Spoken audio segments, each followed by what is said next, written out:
सबसे पहले चुनाव आयोग मतदाताओं के नाम एक संदेश देना चाहता है। भारत के संविधान के अनुरूप भारत का हर नागरिक जो 18 वर्ष की आयु पूरी कर चुका हो, उसे मतदाता अवश्य बनना चाहिए और मतदान भी अवश्य करना चाहिए। आप सभी जानते हैं कि कानून के अनुरूप हर राजनीतिक दल का जन्म चुनाव आयोग में रजिस्ट्रेशन से ही होता है। तो फिर चुनाव आयोग उन्हीं राजनीतिक दलों में भेदभाव कैसे कर सकता है? चुनाव आयोग के लिए न तो कोई विपक्ष है, न तो कोई पक्ष है, सब समकक्ष हैं। चुनाव आयोग के लिए न तो कोई विपक्ष है, न तो कोई पक्ष है, सब समकक्ष हैं। चाहे किसी भी राजनीतिक दल का कोई भी हो, चुनाव आयोग अपने संवैधानिक कर्तव्य से पीछे नहीं हटेगा। पिछले 2 दशकों से लगभग सभी राजनीतिक दल मतदाता सूची में त्रुटियों के सुधार के लिए मांग करते रहे हैं और इसी मांग को पूरा करने के लिए ही चुनाव आयोग ने गहन पुनरीक्षण अर्थात स्पेशल इंटेंसिव रिवीजन SIR की शुरुआत बिहार से की है।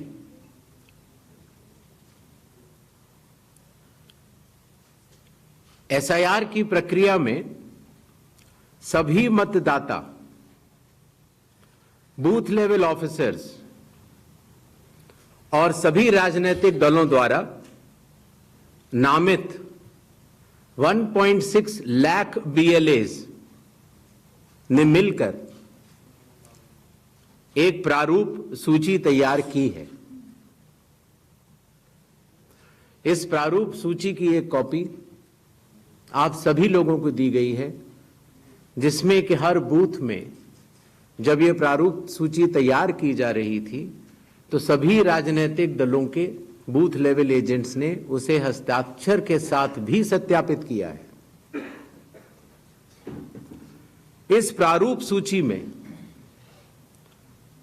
त्रुटियां हटाने के लिए एक बार फिर निर्धारित समय परिधि में सभी मतदाता और राजनीतिक दल मिलकर अपना बहुमूल्य योगदान दे रहे हैं। विगत आंकड़ों के अनुसार स्वयं मतदाताओं ने लगभग 28,370 ऐसे क्लेम्स एंड ऑब्जेक्शंस दिए हैं और जो मतदाता 1 जुलाई को 18 वर्ष की आयु पूरी कर चुके हैं या 1 अक्टूबर को 18 वर्ष की आयु पूरे करने वाले हैं, ऐसे 1,03,703 मतदाताओं ने भी अपना आवेदन फॉर्म 6 और डिक्लेरेशन के साथ किया है।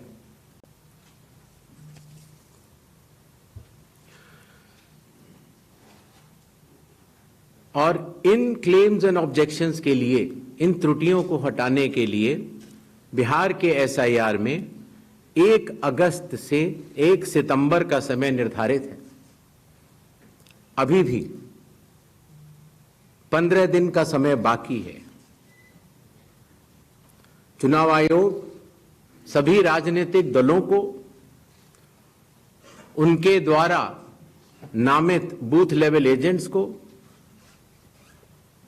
नेशनल लेवल पॉलिटिकल पार्टीज को, स्टेट लेवल पॉलिटिकल पार्टीज को आह्वान करता है कि आने वाले 15 दिनों में जो भी प्रारूप मतदाता सूची उनको दी गई है उसमें अगर कोई भी त्रुटि हो तो उसको प्रिस्क्राइब्ड फॉर्म के तहत जमा करें। चुनाव आयोग के दरवाजे हमेशा सबके लिए समान रूप से खुले हुए हैं। जमीनी स्तर पर सभी मतदाता, सभी राजनीतिक दल और सभी बूथ लेवल ऑफिसर्स मिलकर एक पारदर्शी तरीके से कार्य कर रहे हैं, सत्यापित भी कर रहे हैं, हस्ताक्षर भी कर रहे हैं और वीडियो टेस्टिमोनियल्स भी दे रहे हैं। यह एक गंभीर चिंता का विषय है कि राजनीतिक दलों के जिला अध्यक्षों और उनके द्वारा नामित बीएलएस के ये सत्यापित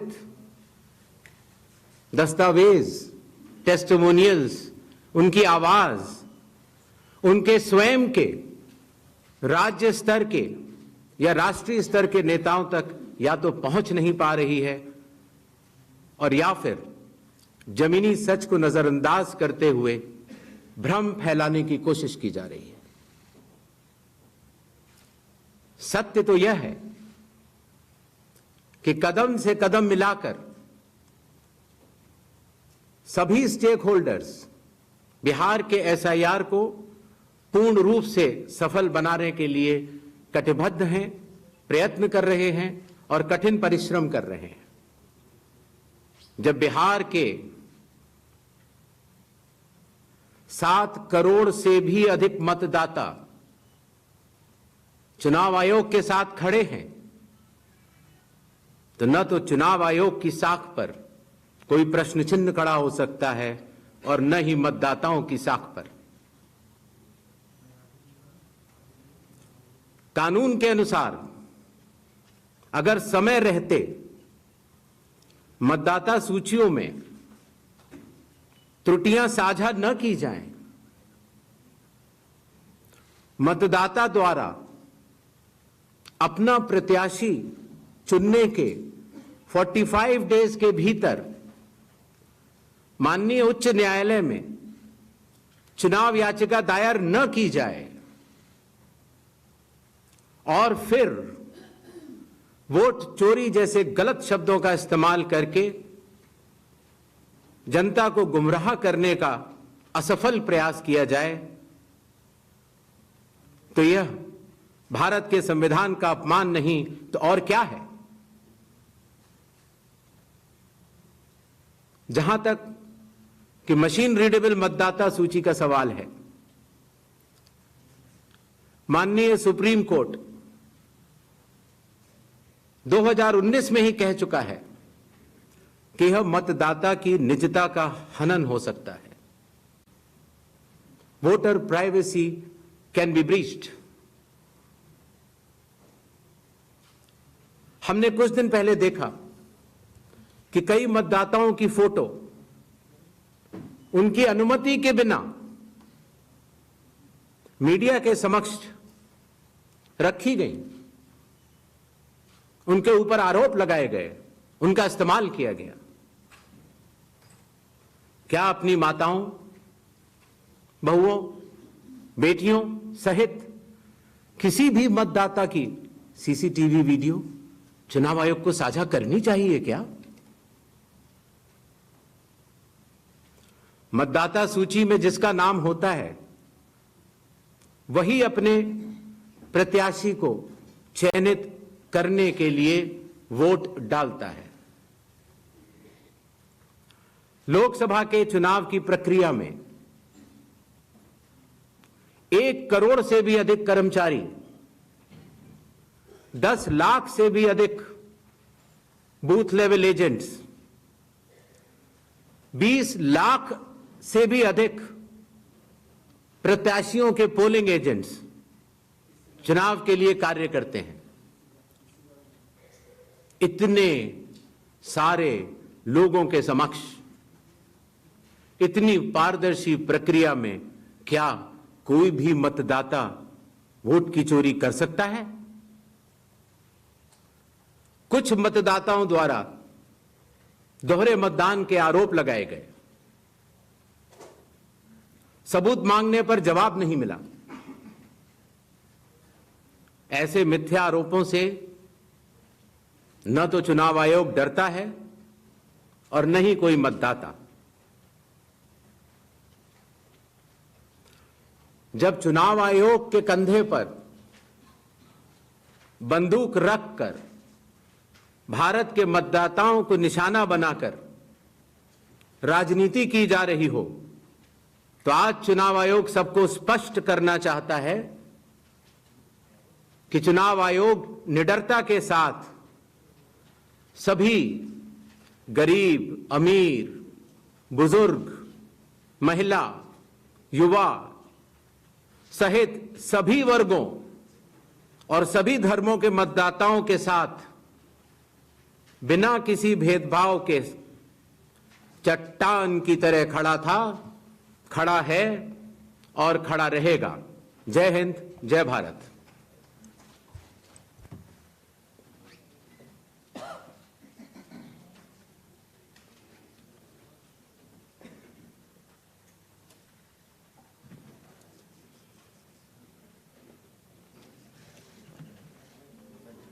Mic, please.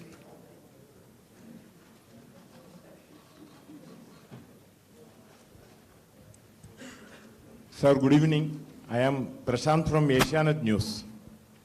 Sir, here. Prashant from Asianet News. As you know, after Rahul Gandhi's press conference, there are many issues coming up from different states, including states like Kerala. Will you initiate an inquiry into all these allegations which are coming from different states?